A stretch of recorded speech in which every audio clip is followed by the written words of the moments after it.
Hello everyone, welcome to my channel. My name is Helen and this is Star Realty.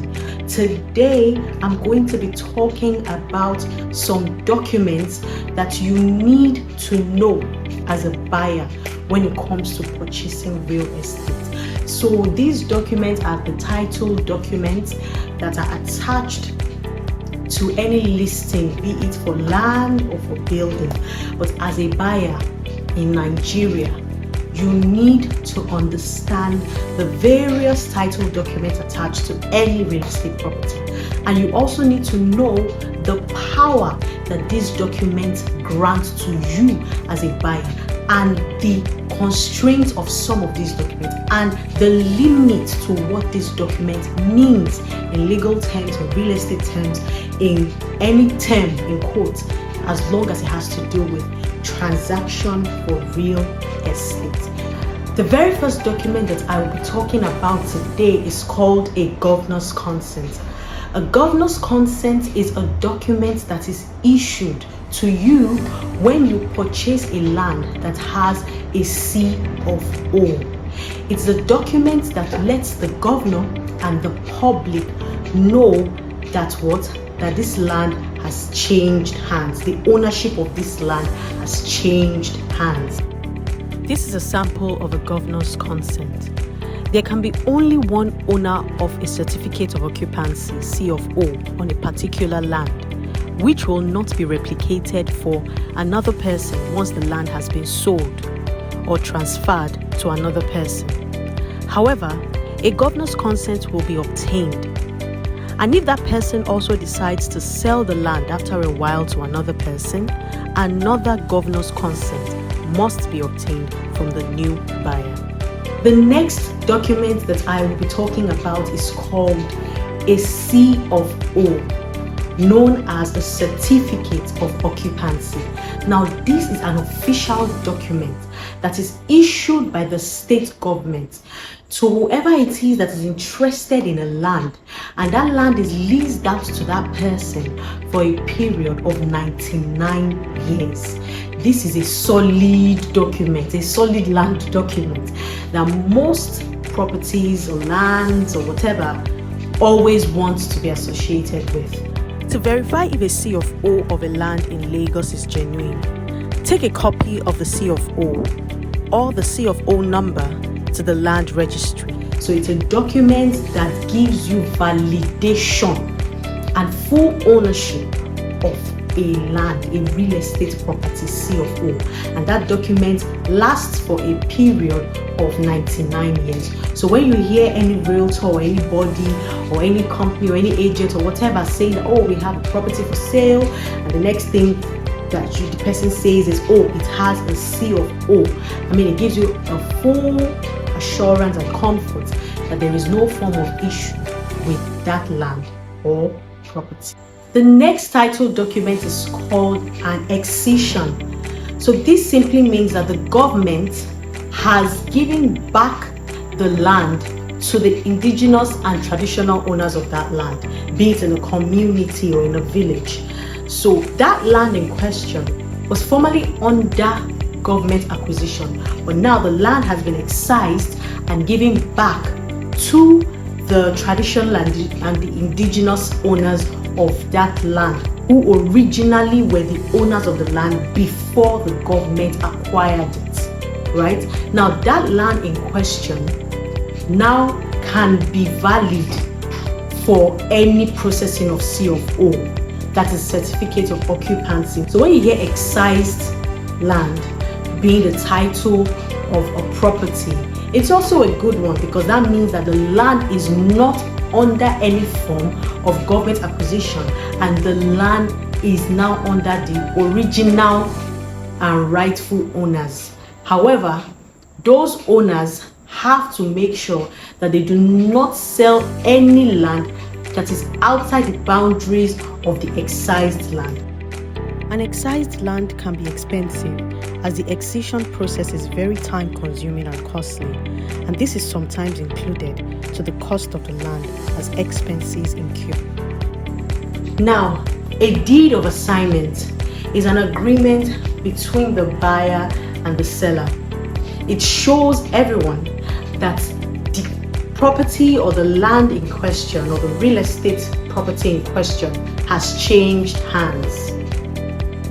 So this deed of assignment or conveyance shows that there has been a transfer of title, of ownership, of everything that has to do with that land or real estate property from the seller to the buyer. So that means that there has been an exchange of ownership from party A, who is the seller, to party B, who is the buyer. So when you hear deed of conveyance or deed of assignment attached to any real estate property, this is exactly what it means.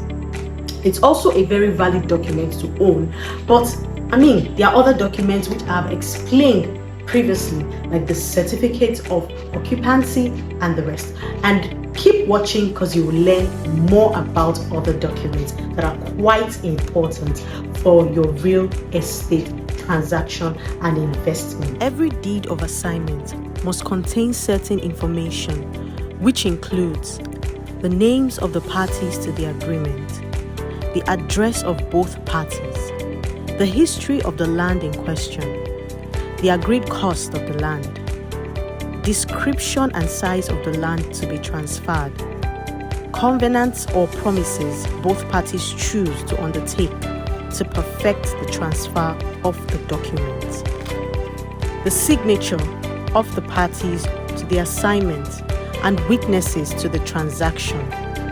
Finally, the section for the governor's consent that must be signed by the governor in the course of registration of the deed. Upon the execution of the deed of assignment, it must be duly registered and consented to by the governor in accordance with the provisions of the Land Use Act. Survey plan. Survey plan is a document that shows the measurement of a land. It shows the accurate measurement of the boundary of a parcel of land. And this is done through a cadastral survey that shows a specialized map being created through what? Through the examining and measurement of a land or property.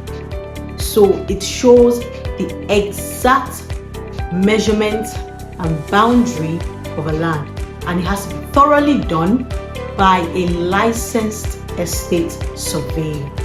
What are the features of a survey plan?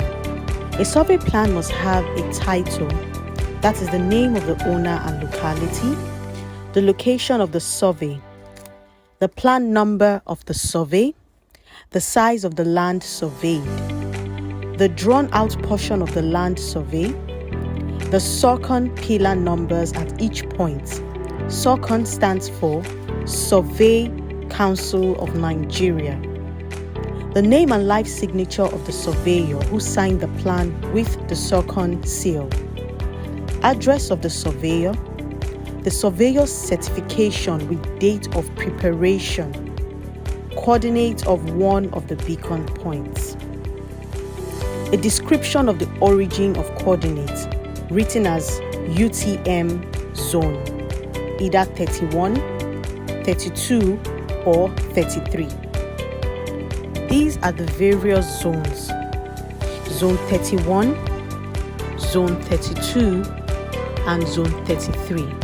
So for every land that you're trying to execute a survey for, check out the zones they fall under and check if the UTM zone is correctly written on your survey plan. It must also be a registered survey, not a provisional survey. The next is a gazette. A gazette is an official record book that shows special government records and details fully highlighted.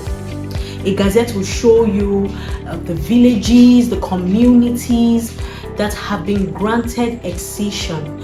It will also highlight the acres, the number of acres, the number of hectares that the government has granted that community or that village accession for.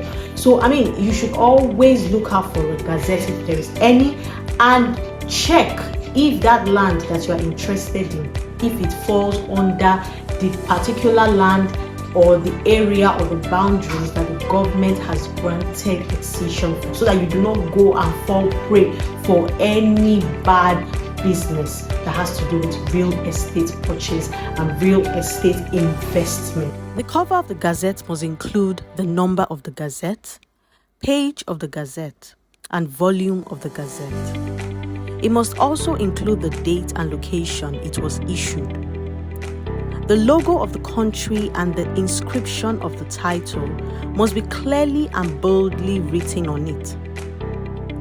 The inner pages will show the following: the description of the area or village excised, the number of acres or hectares of land excised to the village or community by the government, the boundaries of the beacon or pillar number, and the coordinate system connected to the location of the land, the page and description of the village excised.